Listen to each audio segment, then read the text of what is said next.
The photograph is in front of me right now. I keep it in a drawer most of the year, and I take it out when I cannot sleep, which lately is often. It was taken at 12:40 in the morning, on a date I will not give you, 3 years and some months after the tower was closed. In it, the cab of Tower 6 is lit up amber against the black ridge, all 4 windows glowing like a lantern left on a porch, and behind the glass there is a shape that stands at the height a man would stand if he were leaning over the firefinder.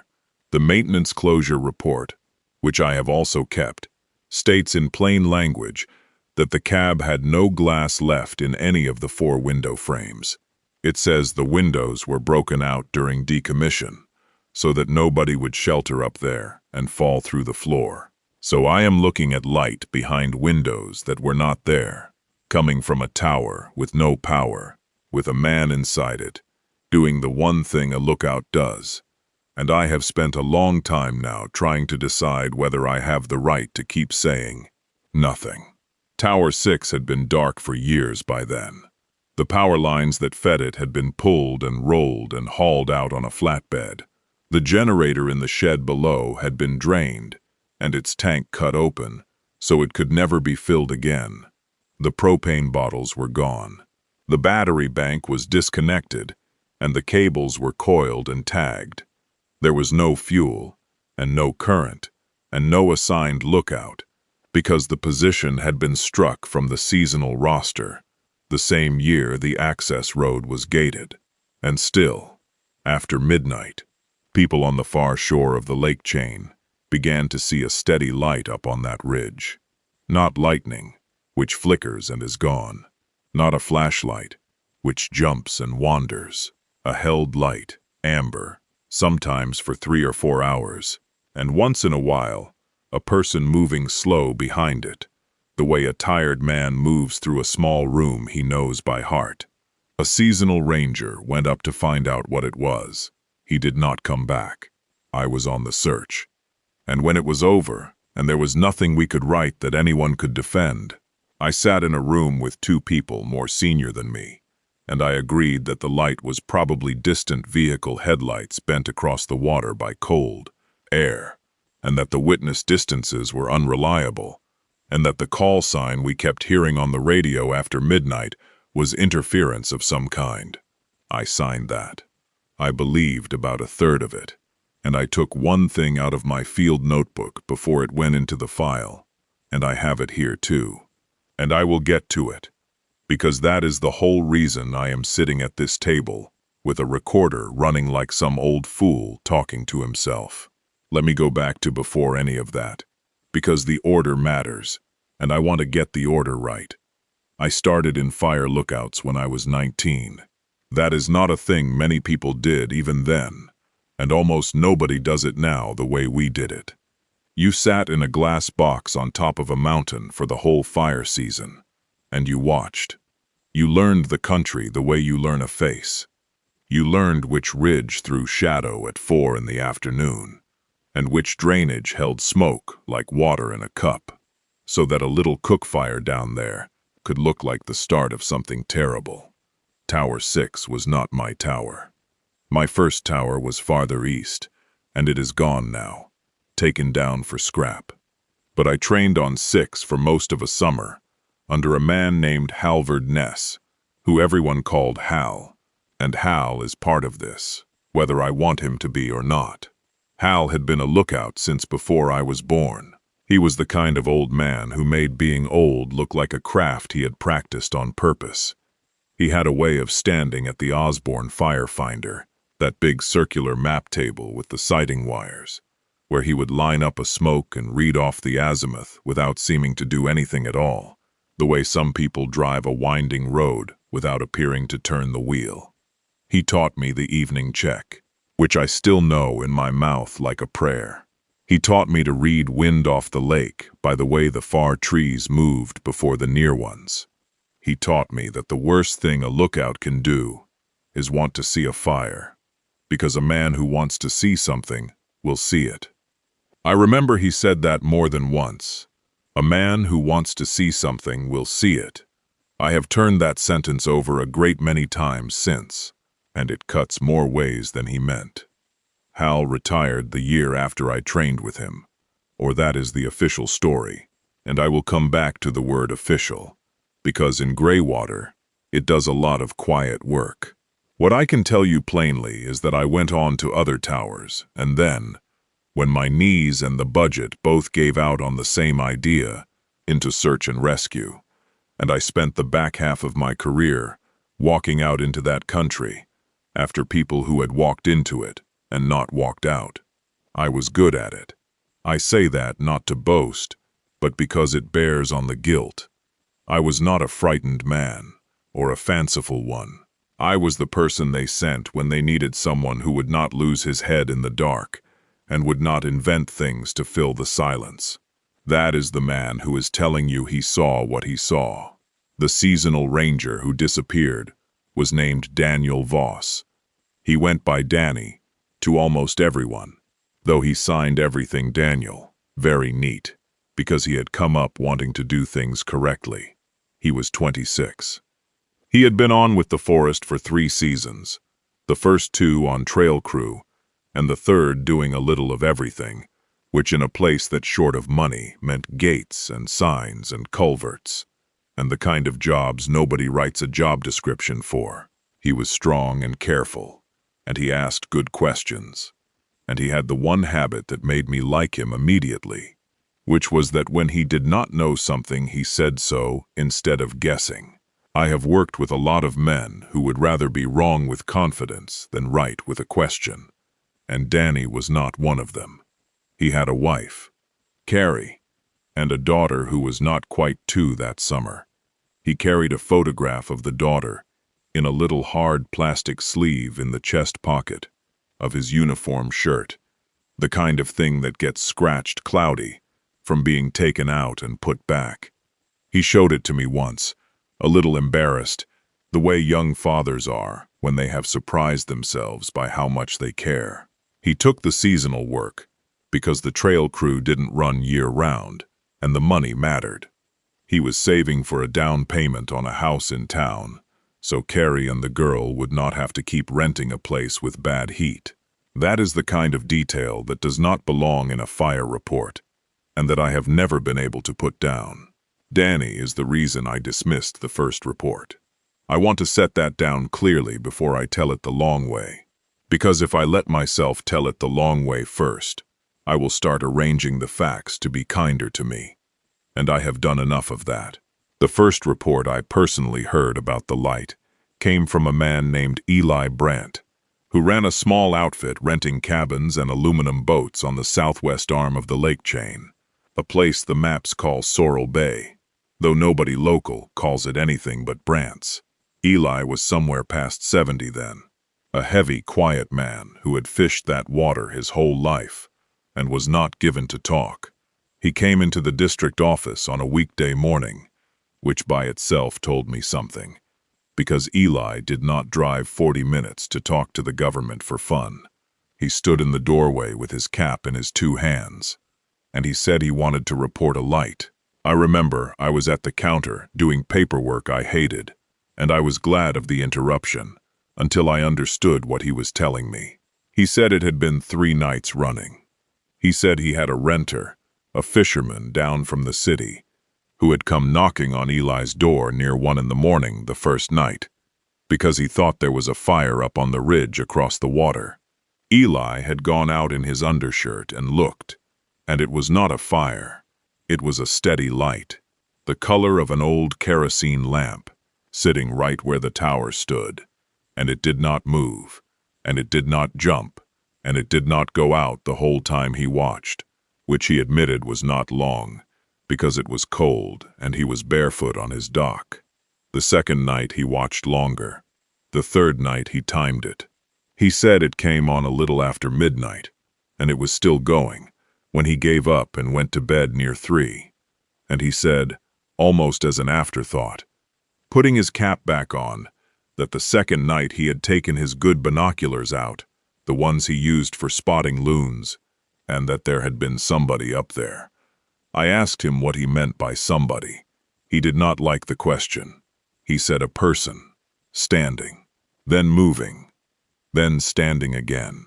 He said it the way you would describe a neighbor through a window, with no drama at all, and that flatness is the thing I remember most. Because Eli Brandt was not trying to scare me, and was not enjoying himself.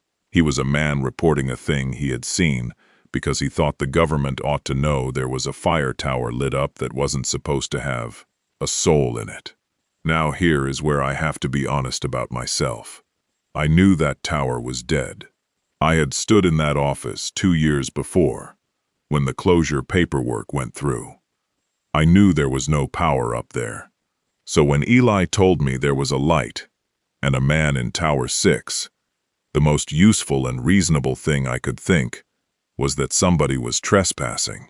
Kids, maybe, though it was a brutal climb, a squatter, somebody running a generator they'd packed in.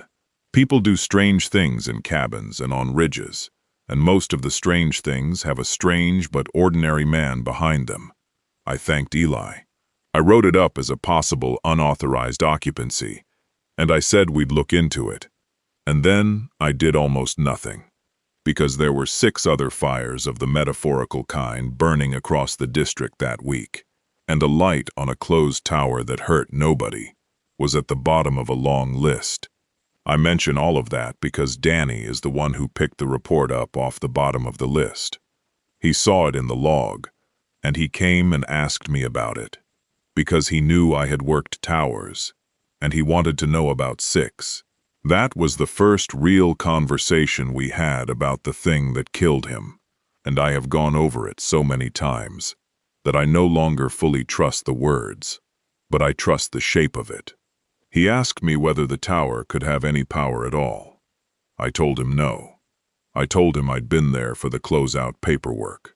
He asked, could a person live up there, and I told him the stairs were condemned, that the landings were rotten, that the floor of the cab was not to be trusted, and that anyone going up was as likely to come down through the structure as down the stairs. I told him the cab windows had been broken out on purpose, and I remember he frowned at that, because the report said a light behind glass, and he was already, 3 days into knowing about it, finding the same contradiction I would spend years pretending not to see. He said, if the windows are broken out, what's the light shining through? And I said something I am not proud of. I said, Danny, it's headlights off the lake, or it's some idiot with a propane lantern who hiked the back way. And either way, it's not worth your neck on those stairs. Leave it. Drive the road. Look from the bottom, write it up, and let it go. Drive the road, and look from the bottom. That is what I told him. I want that on the record in my own voice, because the report does not have it, and the report is wrong, and I am the one who made it wrong. I should tell you about the tower itself now, the real history of it, because the official history and the real one are not the same, and the gap between them is where this whole thing lives. Tower 6 was built in the early 50s, on a ridge the old survey sheets call Antler Knob, though I never once heard anyone call it that out loud. To us it was just 6, or the knob, or up the lake. It stood about 90 feet of steel, a riveted lattice with 7 flights of stairs and 6 landings, topped by a 14 by 14 cab with the catwalk around it, and the lightning rods and the antenna mast and the whole apparatus of a working lookout.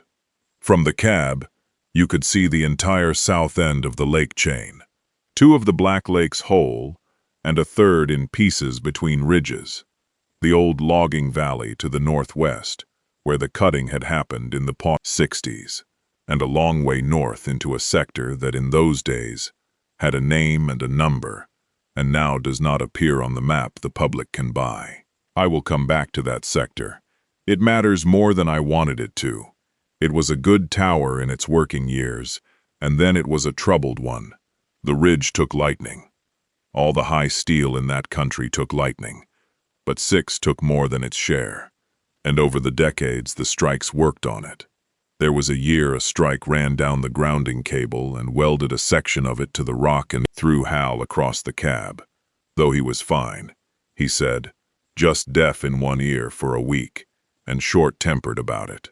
There was foundation movement, the southwest leg, settling into ground that had more frost heave in it than the engineers had counted on, so that by the end, the whole structure had a lean you could feel in your stomach on a windy day, a little sway, and then a little more sway than you wanted. The stairs went bad.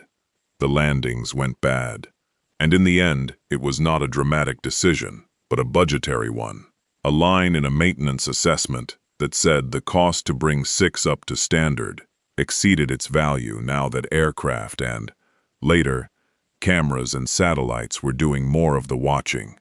So they closed it. They closed a lot of towers in those years.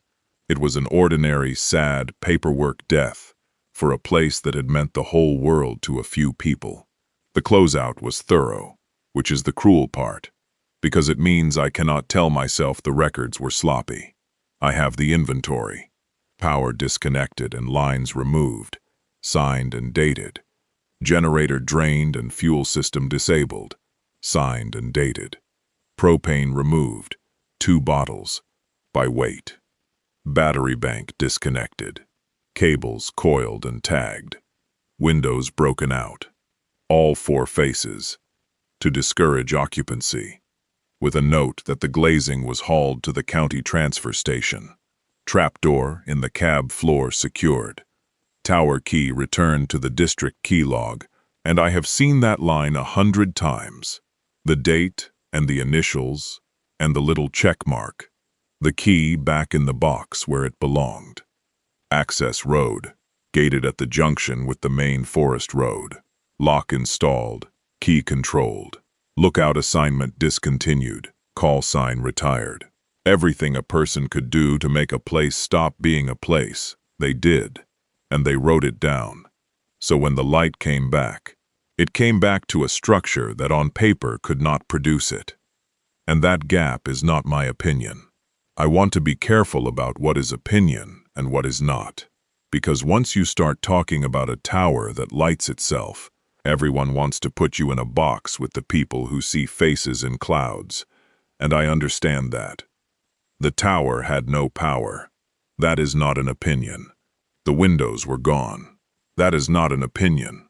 What the light meant, who was inside, why the radio did what it did, those are things I cannot prove, and I will tell you when I cross from one to the other.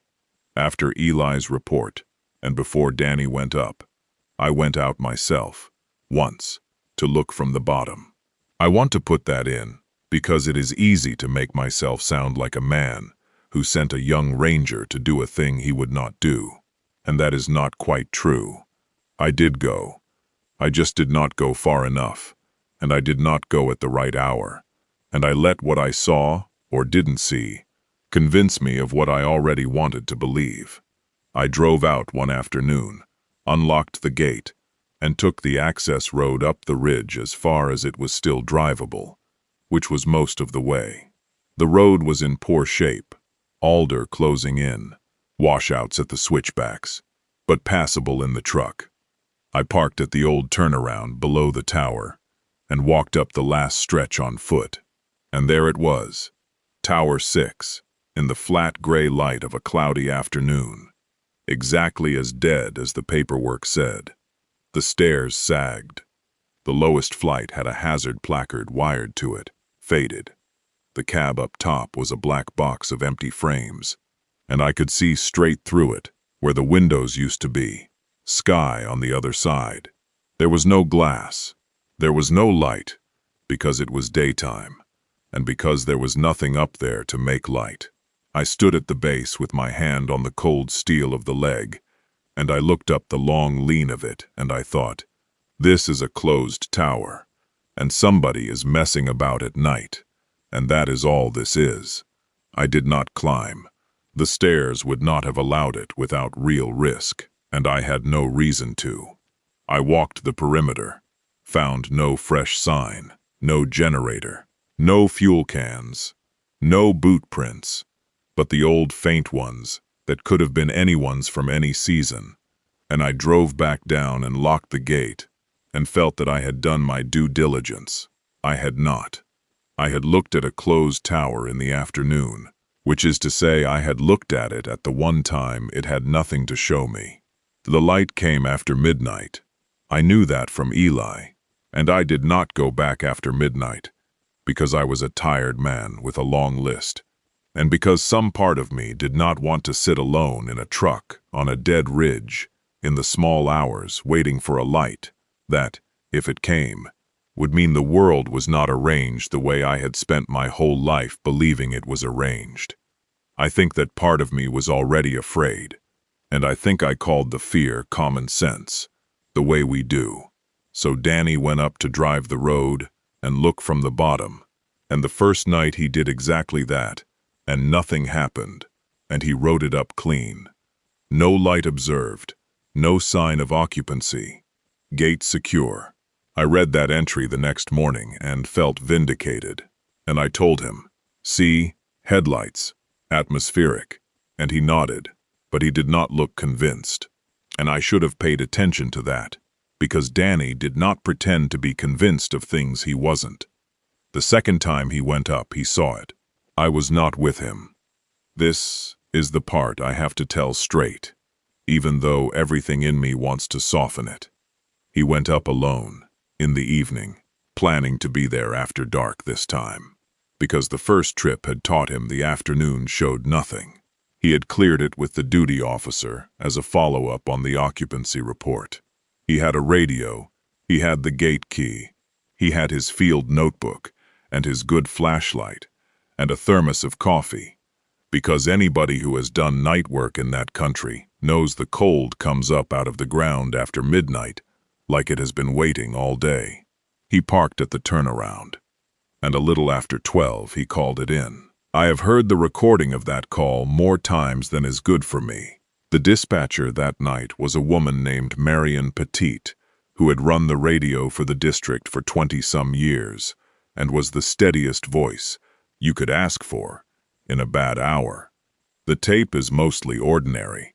Danny gives his unit, gives his location, says he is observing a light in the cab of the closed Tower 6. Amber, steady, consistent with the prior witness report. His voice is calm and a little excited, the way you'd expect a careful young man to sound when a thing he half doubted turns out to be real. He says it does not appear to be a vehicle. He says he can see a figure. Those are his words. I can see a figure. And there is a pause. And then he says, "It's moving like somebody's working up there." Marion asks him to confirm he is not attempting access.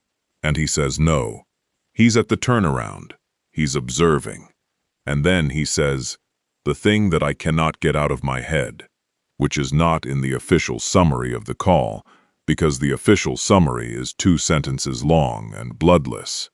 He says, "Can you raise the daytime line? I want to ask Hal something." And Marion, who is good at her job, says, "Who is Hal?" And Danny says, "The old lookout, the one who trained on 6. And then there is a silence on the tape. And then Danny says, "Never mind. I'm thinking of somebody else.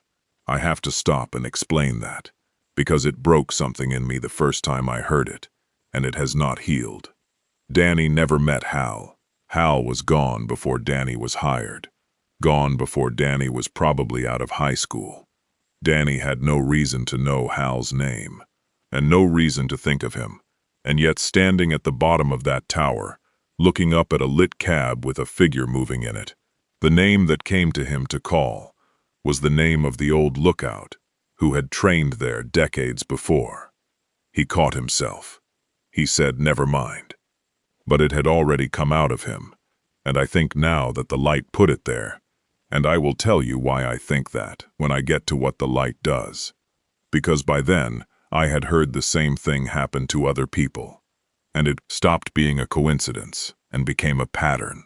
That was the second night. Danny drove down, locked the gate, went home, and the next day he came to me. And this is the conversation I cannot forgive myself for. He found me in the equipment bay, and he told me what he'd seen. And he told me about the figure, and he was careful, and a little shaken, and entirely sober about it. He said, "There's somebody up there, and there's no way there's power up there. And I checked the gate both nights, and it's locked. And there's no other vehicle, and no fresh sign on the road." And then he asked me to come up with him. He asked me directly. He said, "You know that tower. You trained there. Come up with me tomorrow night, and tell me what I'm looking at." And I said, "No. I want to give you the real reasons, not the noble ones.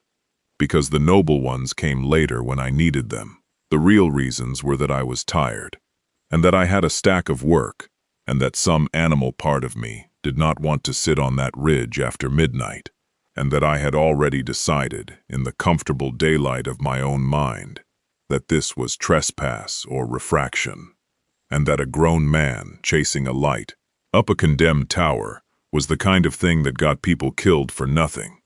And so I dressed up my no in good-sounding clothes. I said, "Danny, that structure is condemned. I don't want either of us on it.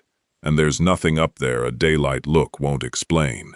I said, "If there's a person trespassing, that's a law enforcement matter, not a climb the tower matter, and we'll handle it through channels." I told him to leave it alone, and I want to be exact about the worst of it. He asked me to come, and instead of coming, I told him it was nothing. And that was the last real conversation I had with him. He did not leave it alone. I think he couldn't. I have learned since that the light does not let careful people leave it alone, because it gives them exactly the kind of small contradiction that a careful mind cannot put down. He went up a third time, 2 nights later, and that time he did not just observe from the turnaround. That time he went toward it. And that is where the search starts. So let me tell it the way it happened, in order. Because the order is the only thing I am still sure I have right. The third night, Danny cleared a follow-up again, and again it was logged as observation only, no access. He went up in the evening. He made an evening radio check at the proper time, the old lookout's hour, and that is the first wrong note, because there was no reason for a man sitting in a truck to make a formal evening check the way a working lookout would. And yet on the tape he does it. He says, "Tower 6, evening check, visibility good." And then he laughs at himself and says, "Sorry, force of habit. I've been reading the old logs." He'd been reading the old logs. I did not know that then. I learned later that he had pulled the bound logbooks from the records room and had been reading them at home, the way you'd read a dead man's letters. And I think that is part of how the light got its hooks into him. Because the light works through what you have lately had in your head. Near 1 in the morning, he called in again. And this is the last contact. And I have the tape of this too. And it is short. He says his unit. He says he's at the base of the tower. Marion asks him to confirm he is not on the structure. And there is a pause. And he says the stairs are intact. He says it plainly. The stairs are intact, and Marion, who has the closure file in front of her like she always did, says, "Negative. The stairs are condemned. Do not access." And Danny says, "No. They're fine from this side. Somebody's fixed them." And then he says, "The windows have glass."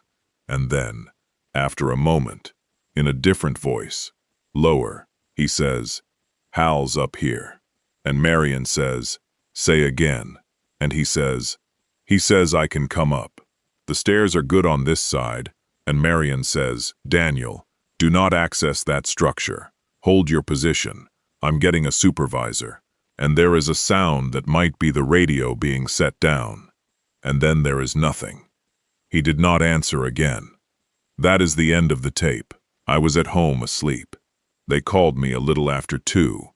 When an hour had passed with no contact, and the duty officer had escalated it. I was on the road inside 20 minutes, and at the gate junction within the hour, and by the time I got there, A second unit had already gone up the access road and found Danny's truck at the turnaround. Doors closed, keys in it, his thermos on the seat, the coffee still warm enough to feel through the metal, his radio gone with him. The gate had been locked when the second unit arrived, and they had used the controlled key to open it, which means whatever else happened, Danny did not drive out, and nobody drove in. His truck was where he'd parked it, and above the turnaround, in the dark, was the tower, and it was not lit. Whatever the second unit saw when they pulled up, and they were both young and rattled and their statements disagree, the cab was dark by the time I got there. At maybe 3:30 in the morning, dark and empty framed against a sky going the faint gray of the very early hour, exactly as dead as the day I'd touched its leg with my hand. We started the search at first light. I want to walk you through it, the way it actually went, because the search is where the ordinary world and the other thing kept brushing against each other, and because I owe Danny an honest account of how hard people looked for him. The point last seen was the base of the tower, established from the radio traffic. The last known position with physical confirmation was the truck at the turnaround. The incident commander who took it over, once it became a full operation, was a man named Roy Tolliver, who I had worked under before and trusted completely. Roy was a flat, careful, unimaginative man, in the best sense. The sense that means he would not let a search go sideways, chasing a feeling. He set up incident command at the gate junction. He established containment on the access road, which was the only vehicle route. He sent hasty teams up the road and around the immediate tower perimeter at first light to find Danny fast if Danny was hurt and findable, because the first hours are the hours that save people, and everybody knew it. I was on the first hasty team to the tower base, with a younger ranger named Pell and a law enforcement officer named Dukes. We went up the road on foot in the gray light, and we came to the turnaround, and there was the truck, and there above us was the tower, and we started the close-in search at the base, calling Danny's name and listening, which is what you do, and the listening is the thing I keep returning to, because that ridge had a quality of silence I have only met a few times in my life, and every one of them in Greywater. It was not quiet, the way a still morning is quiet. It was quiet, the way a room is quiet after the person who was talking has just stopped. That held quality, that sense of an interrupted thing. Pell felt it too. He said, "Lo, this is a weird spot," and Dukes told him to focus, and he did. But Dukes felt it as well. I could tell, because he kept turning his head a half-second after each of us spoke, as if checking that the sound had come from where it should. We found Danny's boot prints. That is the first hard piece of evidence, and it is the one that never stopped bothering me. The ground at the base of the tower was a mix of duff and bare dirt, and a patch of old mud near the southwest leg, where water came off the rock, and in that mud there were Danny's prints, the tread of his issued boots, which we confirmed against the spare pair in his truck, and later against the manufacturer pattern, chain of custody and all, because Roy ran a clean operation, and I logged that comparison myself. The prints came from the direction of the truck, up to the base of the tower, to the foot of the lowest stair flight. And they stopped. They did not turn around. They did not go off into the brush. They did not go up the stairs. And here is the thing. You could see that they did not go up the stairs, because the lowest flight was the worst of all of them, the treads broken and hanging.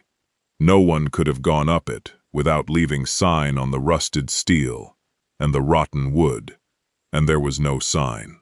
The prints went to the base of the stairs, and the last clear print was a left boot, toe toward the tower, weight forward, the print of a man taking a step up onto something, and then there was nothing. No next print, no drag, no scuff, no sign of him going up or coming down or moving aside. as if he had taken a step up onto a stair that the rest of us could not see, onto a structure that for him, in that moment, was intact. The stairs are good on this side, and had simply continued up into a tower that the closure report and my own 2 eyes told me had no good stairs, and no glass, and no light, and no one in it. I stood over that last print for a long time. Roy came up later and stood over it too, and he is the most level man I know, and he said, after a while, in a careful voice, "Where did he go?" And neither of us had an answer that we could say out loud. We logged the prints. We photographed them with a scale. We protected the site, and the dogs came. The dog team was a woman named Inez Cardoza and her dog, a air-scent shepherd named Bishop, who I had watched work a dozen searches, and who was as good as any dog I ever saw. Inez worked Bishop up the access road, and he tracked fine. He had Danny's scent off the truck, and he ran it up to the base of the tower clean and eager, the way a good dog runs when the trail is fresh and strong. And at the base of the tower, at the foot of the stairs, right where the boot print stopped, Bishop stopped. He did not lose the scent the way a dog loses a scent, casting around, working circles. Frustrated, he stopped and he looked up.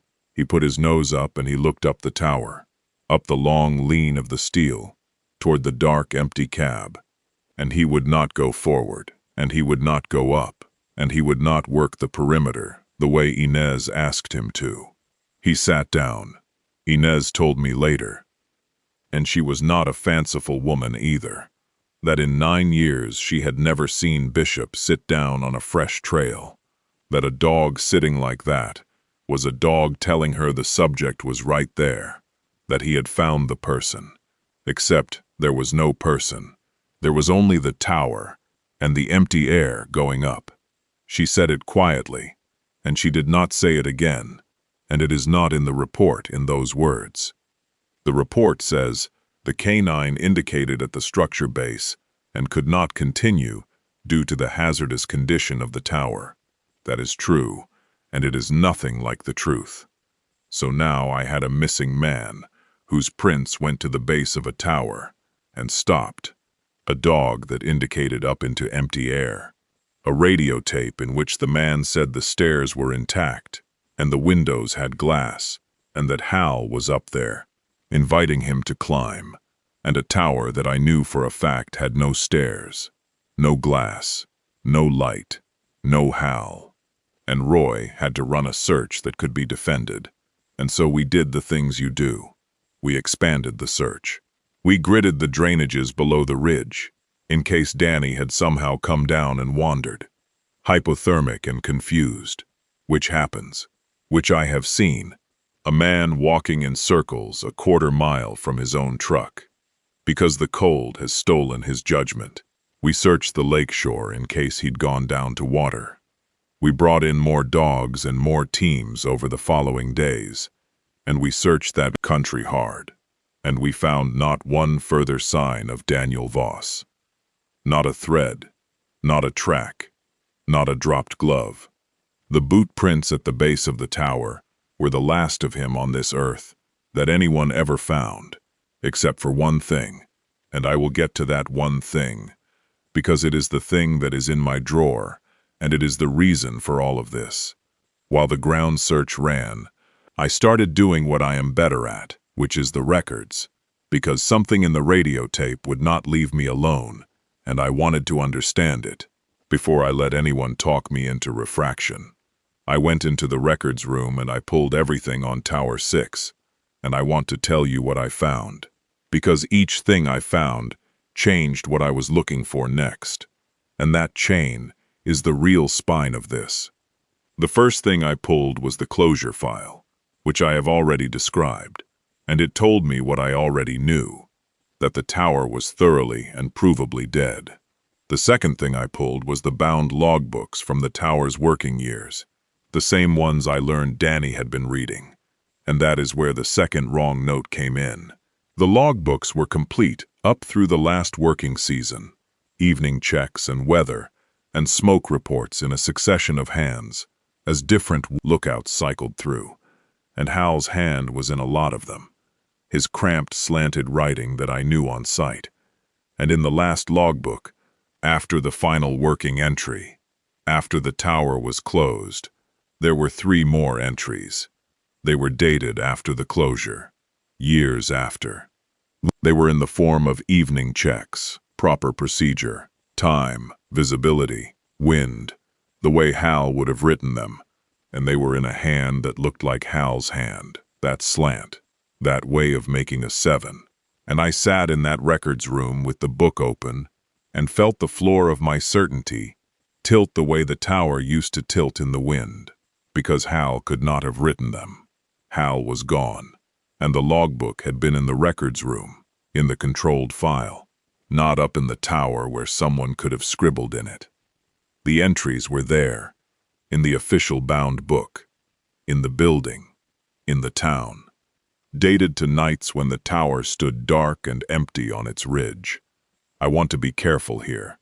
I am not a handwriting examiner. People's writing can be imitated, and memory can flatter a resemblance, and I know all of that, and I said all of that to myself in that room. But the last of the 3 entries had a date on it that I checked twice, and then checked a 3rd time, because it was the date of the 2nd night Danny went up, the night he saw the figure, and almost asked for Hal on the radio. The evening check in the dead tower's logbook, in the old lookout's hand, was dated to the night the young ranger stood at the bottom of that tower, and the name Hal came up out of him unbidden. And the visibility note on that entry said, and I have it copied in my own writing, because I did not trust myself to remember it. It said, visibility better than it should be. That is when I stopped looking for a trespasser. A trespasser does not write in a book locked in a government building. I did not know yet what I was looking for, but I knew it was not a man with a propane lantern, and I knew the headlights off the lake explanation was a story we would tell because we needed one. And I went to Roy, and I tried to tell him about the logbook, and Roy, who trusted me, looked at those entries for a long time. And then he said, the thing that I have come to understand is the most honest thing a careful official can say. In Greywater, he said, I believe you that this is strange. I do not know what to do with strange. Tell me where the body is. And I could not. The witnesses are the next thing. Because while the search ran, and afterward, Roy had us take statements from everyone who had reported the light, partly to nail down the trespass theory, and partly because there were more of them than I had realized. And the witness statements are where the rule of the thing first showed itself to me, though it took me a long while to see it. Eli Brandt's statement I already had. He'd seen a steady amber light and, through binoculars, a person standing and moving. The fisherman who'd been renting from Eli gave a statement too, and his was a little different in a way I did not think about at first. He described the light as white, not amber, and he had not seen any figure, only the light, and he was quite sure the tower around the light looked, in his words, brand new, like a tower they just built, which made no sense for a structure 60 years old and falling down. And I wrote it off to a city man who did not know what an old fire tower looked like. Then there was a retired school teacher named Margaret Olson, who lived year-round on the East Arm, and who had reported the light independently, and her statement said the light was amber, and that she had seen, through her late husband's spotting scope, a man at what she called the map table, leaning the way you would lean to read something, and she said, and I remember this, she said it looked like he was working, and that it was almost comforting, that she had assumed at first the Forest Service had put a lookout back up there, and had thought, good, somebody's watching the country again. A maintained routine feels trustworthy. That is a thing I have learned from all this. A man performing the evening ritual of a lookout leaning over the firefinder in a lit cab, reads as safe to anyone who has ever taken comfort from the idea that someone is up there watching, even when the man performing it cannot possibly exist. And then, there was the maintenance technician. His name was Kurt Halloran, and he was the one who'd done a lot of the physical decommission work on 6, who'd helped break out the windows and drain the generator, and he had been up the road once during the period of the sightings, in daylight, to check the gate after a report that it had been tampered with. Kurt was a blunt, practical man who did not believe in anything he could not put a wrench on, and his statement was the most useful and the most disturbing of all of them, because of who he was. Kurt said he had seen no light because he was there in daytime, but he said the tower looked exactly as he had left it. Windows gone, stairs condemned, a dead structure, and he said it with the flat certainty of a man who had personally taken it apart. And in the same conversation, almost as a throwaway, he mentioned that the city fisherman had described the tower as looking new, and Kurt laughed and said the man wouldn't know a fire tower from a water tank. But that was the thing. The retired teacher, who was old enough to remember the tower in its working years, saw it amber and occupied and intact in the way an old working tower looks at night. Lit cab, a man at the finder, the city fisherman, who had no memory of the tower at all, who had only ever seen the closed, dead version of it for the few seconds he glimpsed it in his headlights when he first arrived, saw a white light and a tower that looked new, a tower with no history, a generic structure. Eli, who had watched it run for decades across the water, saw it the way it used to be. Kurt, who had personally killed it, who carried in his head the exact image of the broken windows and the drained generator, saw, when he went up, a dead tower, the dead tower he had made. I did not assemble this all at once.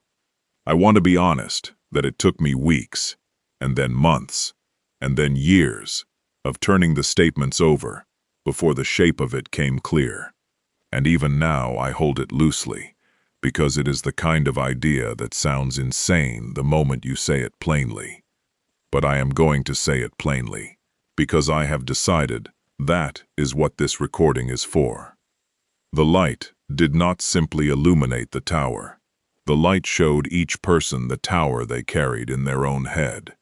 It reconstructed the place out of memory, and it used the memory of whoever was looking. An old lookout saw the working tower. A man who had torn it down saw the ruin. A man with no memory of it at all saw a blank, new, featureless tower, because that was all he had to give it. The light could reproduce the form of the place, the procedure, the routine, the very glow of the old kerosene and amber working night. But it could not produce a single consistent fact, because there was no fact underneath it. There was only what people remembered. And that is why the photographs disagree, which is the next thing, and the thing that finally made it impossible for me to keep believing the explanation I would later sign. There were 3 photographs in the end. The first was Eli's, or rather his renter's, taken on a phone that first night. A poor image, grainy, an orange smear of light on a black ridge. Nothing you could prove anything by. The second was the school teacher's, taken through her spotting scope on a small camera. Better, showing the amber light, and, if you wanted to see it, a darker vertical shape inside. That could be a man, or could be a window frame, or could be the wish of an old woman who missed when the country was watched. Neither of those would convince anyone of anything, and Roy was right to say so. The third photograph is mine, and it is the one in my drawer, and I have to tell you how I came to take it, because the how is the worst part.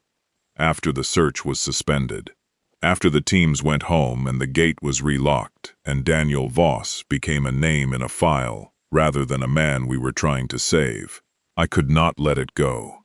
I went up there one more time, alone, after midnight, The thing I had refused to do when it might have mattered.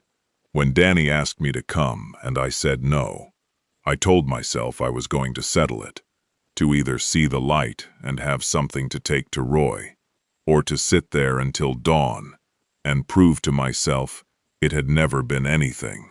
I told myself a lot of things. I think the truth is that I owed it to Danny to finally go to the place I had sent him, at the hour I had refused to go, and to look up at the thing I had told him was nothing. I parked at the turnaround, where his truck had been.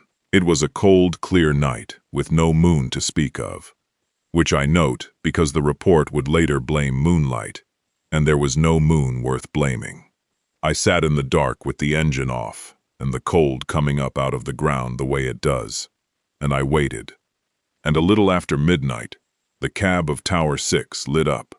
It came on the way. A thing comes on that has always been on, and you simply hadn't been looking. No flicker, no rising glow, just there, amber and steady. All four windows of the cab glowing warm against the black, exactly as Eli had described it, exactly as I had been telling everyone it could not be. And I am a former lookout, and I want you to understand what I saw, because the rule of the thing chose me the way it chose everyone, and what it gave me was the tower I carried. The tower from the summer I was 19, the working tower, the windows whole, and the cab lit like a lamp in a window you walk toward in the cold, because you have decided someone kind is inside. There was a figure at the fire finder. He was leaning over the Osborne, the way Hal leaned over it. The exact stoop of him, the set of the shoulders, the slow, careful sighting motion of a man reading an azimuth off a smoke that wasn't there. And I knew that stance, the way you know, the walk of someone you loved at a great distance, before you can see the face. And my whole body said Hal, and my whole mind said Hal cannot be there. And both of those were true at once, and I have lived in the space between them ever since. I had my camera. I lifted it, and I took the photograph. And the act of taking it, the small, ordinary professional act of documenting a thing, is the only reason I did not get out of the truck and walk to the base of that tower and put my foot on the lowest stair that I knew was broken, and that I am quite sure I would have seen, in that moment, as whole, because everything in me wanted to. The light pulls you, because you assume someone is up there to help, and the someone it had made for me was the man who taught me the whole of what I wished.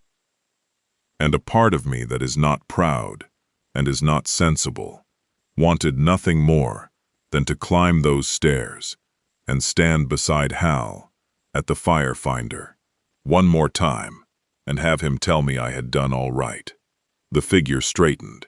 He turned, slowly, the way a working lookout turns to scan a new quarter of the sky, and for a moment he was facing the windows, facing down toward the turnaround, toward me, and I raised the binoculars with my other hand like a fool, and I looked, and the face was not Hal's face. It was not anyone's face. Exactly. And it was every face it might have been, all at once, the way a name is on the tip of your tongue and refuses to come. For one instant I thought it was Hal, and the next I thought it was Danny, younger and turned wrong, and then for a sick half-second I thought it was my own face, at a distance and from an angle I would never see it. And that was the thing that finally let me put the truck in gear, because the light could give me the tower, and the procedure, and the stoop of a dead man, but it could not hold a single identity steady. It kept reaching for one and dropping it, and watching it fail to be a person was worse than any monster could have been. I drove down. I did not climb. I want that beside the other confession, that when Danny asked me to come, I said no, and that when I finally went, I drove down. I have never decided which of those is the worst thing. The photograph came out, against every reason it should not have. The amber light, and the whole windows that did not exist, and the figure at the finder, all came out, clear enough, far clearer than Eli's smear, or the teacher's gray shape. A tower lit and occupied, that the maintenance file says had no glass and no power. And I took that photograph, and I did not put it in the file. Now I have to tell you about the report, and about the room, and about why I signed what I signed. Because if I leave that out, then this is just a ghost story, and it is not a ghost story. It is a confession. By the time the report came to be written, the search had cost real money, and one of the two young rangers from the 2nd unit had nearly gone off the road on the access switchbacks in the dark, and the family of Daniel Voss was sitting in town with a daughter who would grow up not knowing what happened to her father. And into that pressure came the question of what we would officially say. Roy ran the meeting. There was a fire management officer from the regional office, a careful woman named Dietrich whom I did not know well, and there was Roy, and there was me, because I had done most of the records work and the witness statements. I laid it out. I laid out the logbook entries in the dead tower's controlled file in a hand that looked like a dead man's.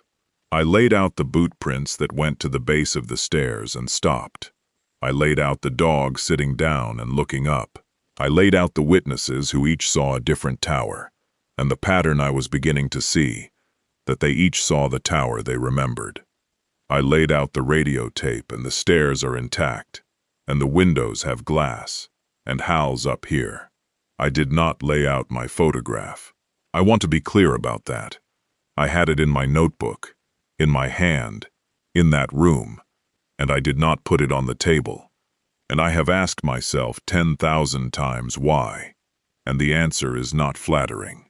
I did not put it down, because if I put it down, it would become real, in a way I could not take back. And because I already knew, that if I made them confront a photograph of a lit and occupied tower that could not be lit or occupied, the only thing that would change was that more people would go up that ridge after midnight to see it for themselves. And I had already sent one man up that ridge with a careless word, and I could not be the cause of the next one. So I kept the strongest piece of evidence in my pocket, and then I argued, in the same meeting, for the explanation we could defend. Dietrich was not a villain. I want that on the record, because it would be easy to make her one. She was a professional, with a region full of problems, and a missing employee, and a family, and a press inquiry, and a budget. And she needed something she could put her name to that would not collapse the first time a lawyer or a reporter pushed on it.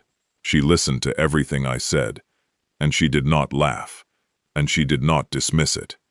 And then she said, very quietly, "I cannot file that.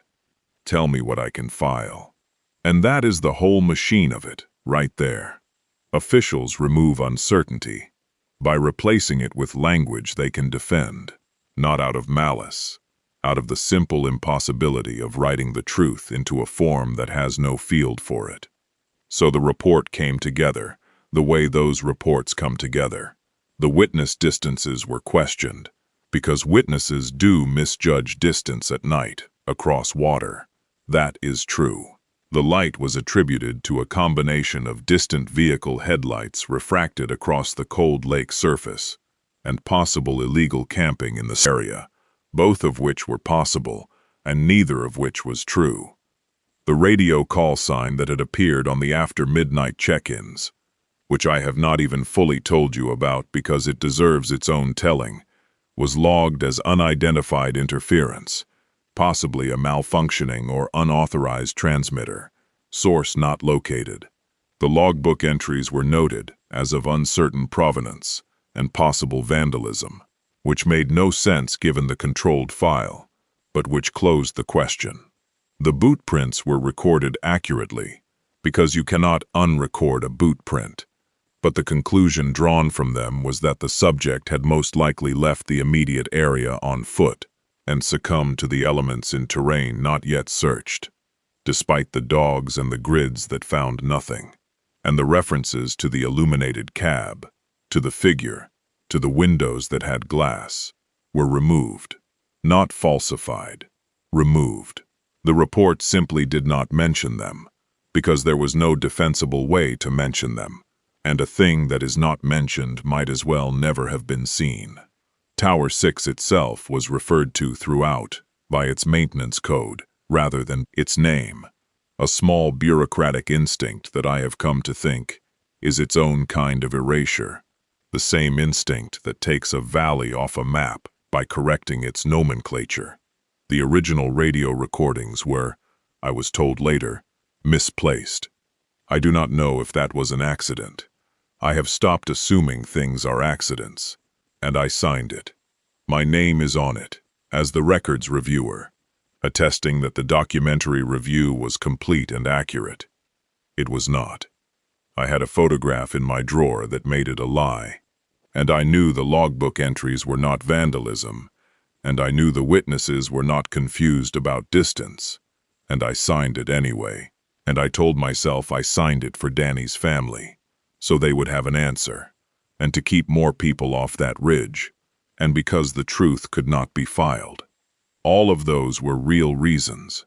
None of them is good enough, and I have known that for a long time, and the knowing is most of why I am old and do not sleep. I told you the radio call sign deserved its own telling, and now I have to give it, because it is the thread that runs from then to now, and the now is why I have finally turned the recorder on.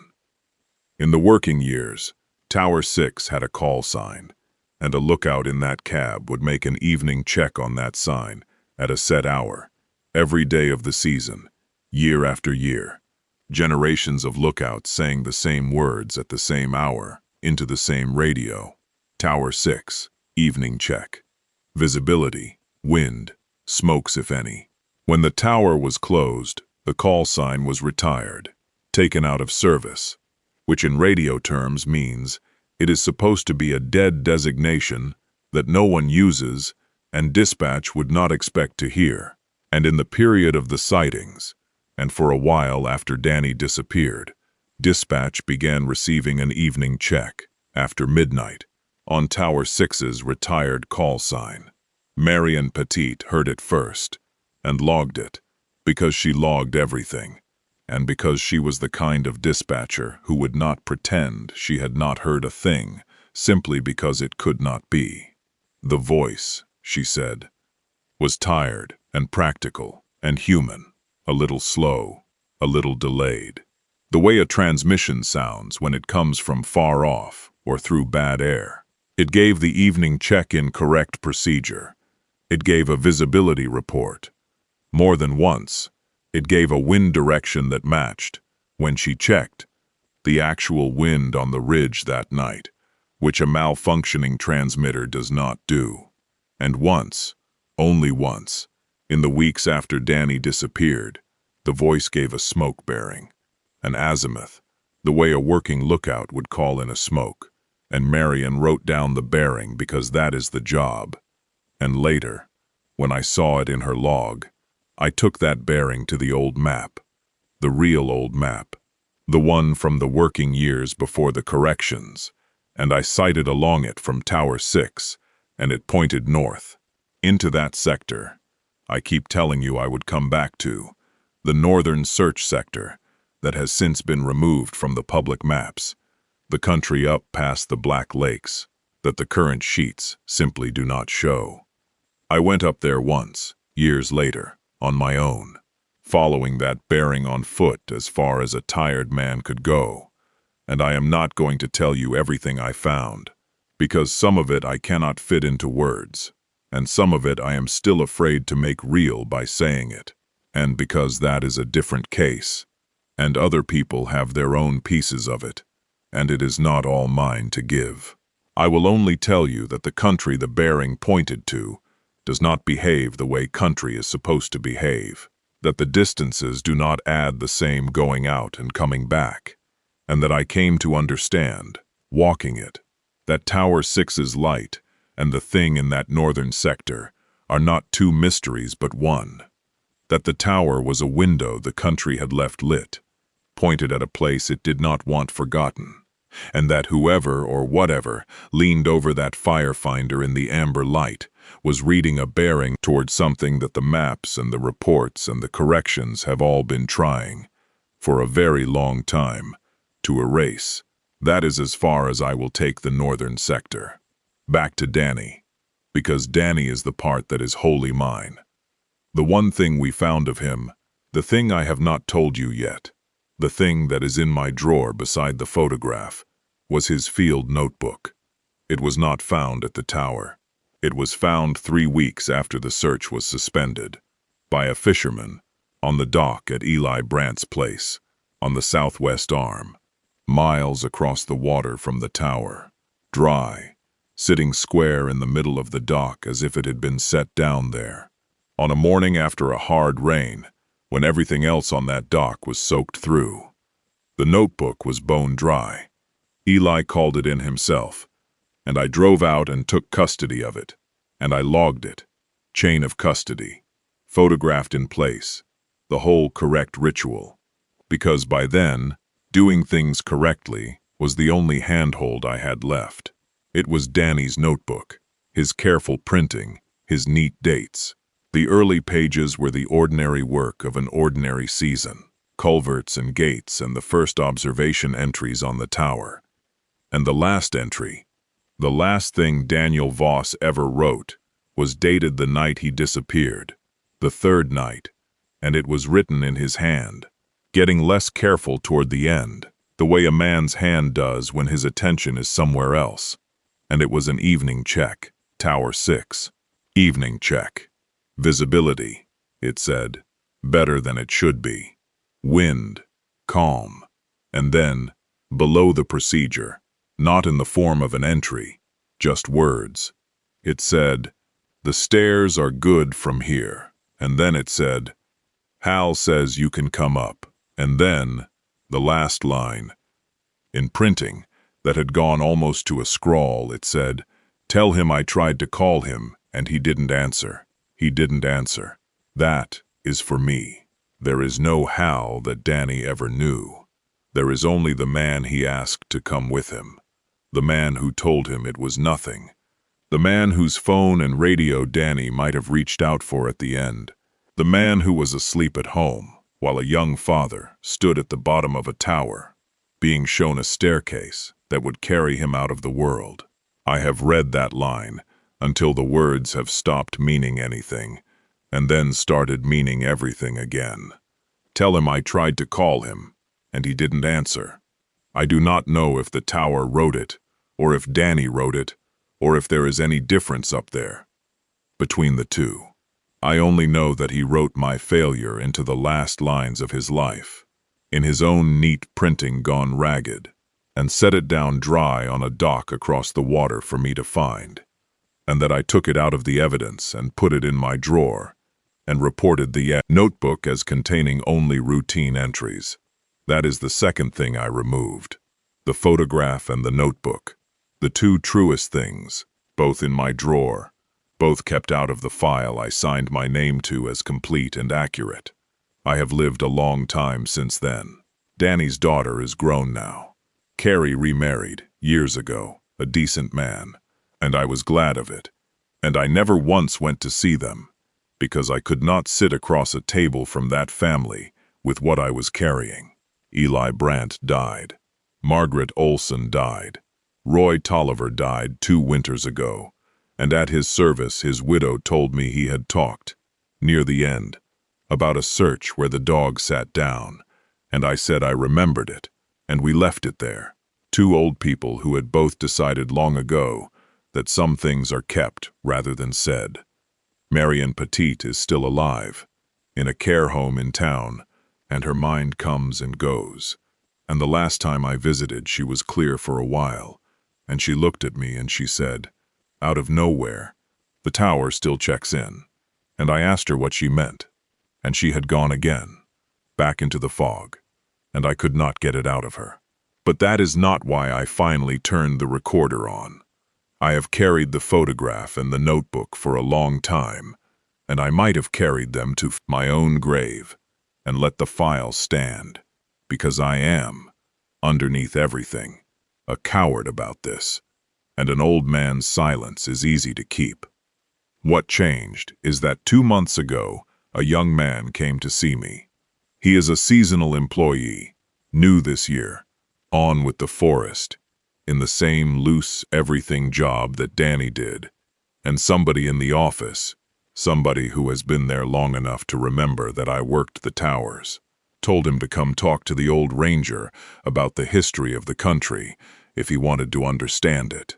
He came out to the house, polite, sharp, asking good questions. The kind who says I don't know instead of guessing.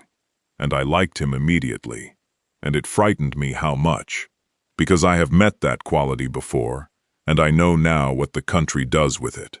He had been up the lake.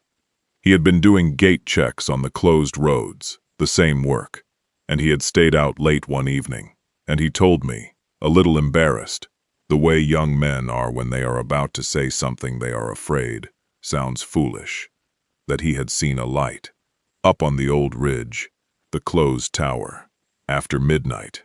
Amber, he said, steady, didn't move like a flashlight, and he said, and I had to put my hand flat on the table to keep it still.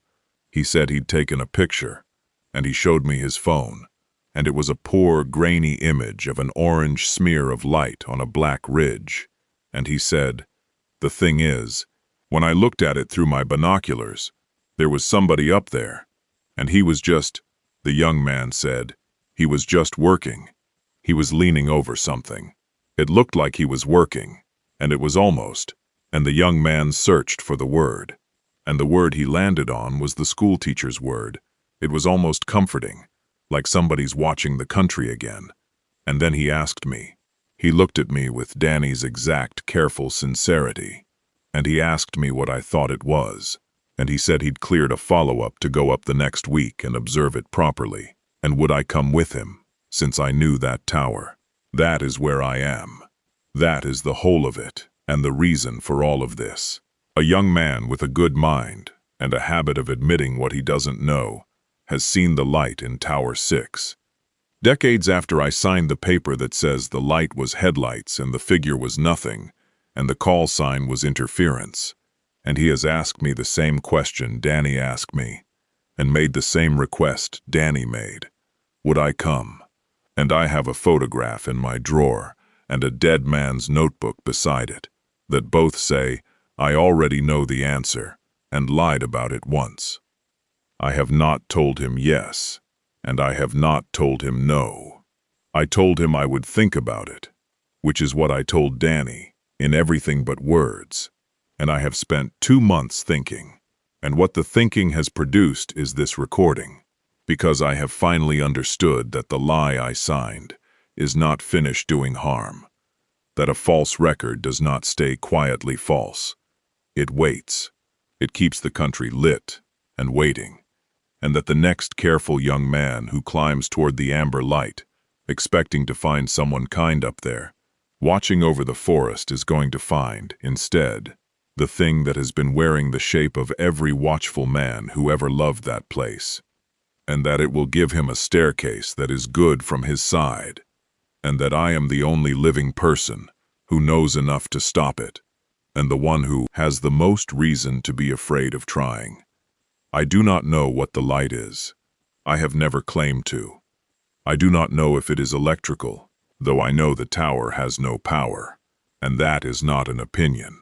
I do not know if it is the cold and the water, and a tired mind, though too many minds have seen it, and the dog does not have a tired mind, and the dog sat down.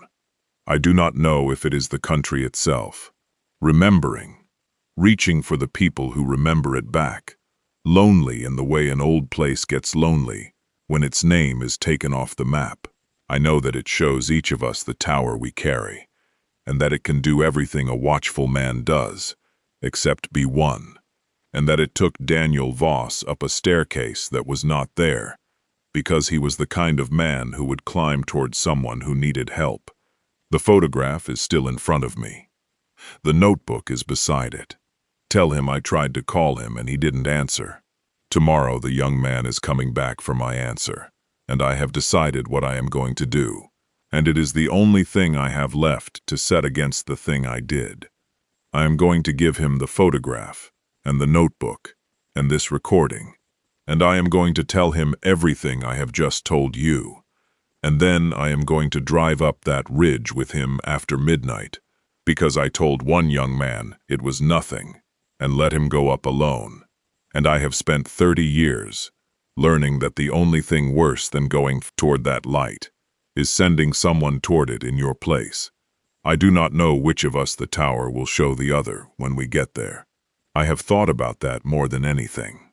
Whether he will look up and see me at the firefinder, leaning over the Osborne the way Hal leaned, the way I must lean now without knowing it, an old lookout in a lit cab, almost comforting, somebody watching the country again, whether the staircase will be good from my side, whether I have understood, this whole time, that the figure that kept reaching for a face and dropping it, the one that for half a second wore my own, was not failing to be a person. It was deciding. It has been up there a long time, choosing whether to write a name, and I think it has been waiting to see whether I would come back on my own, the way you would wait for someone to keep a promise. I am going to keep it. That is all.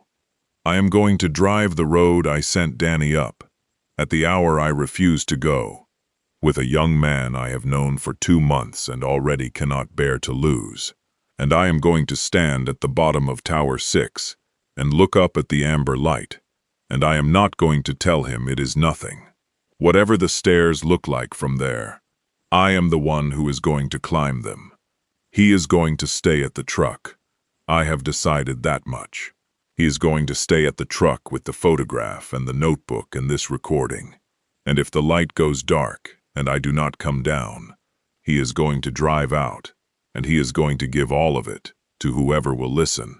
And this time, it is going to go in the file, every piece of it, the photograph and the boot prints that stop, and the dog that sat down, and the logbook in a dead man's hand, and the bearing that points north into the country they erased, and it is going to be the record, and let them try to defend headlights against it.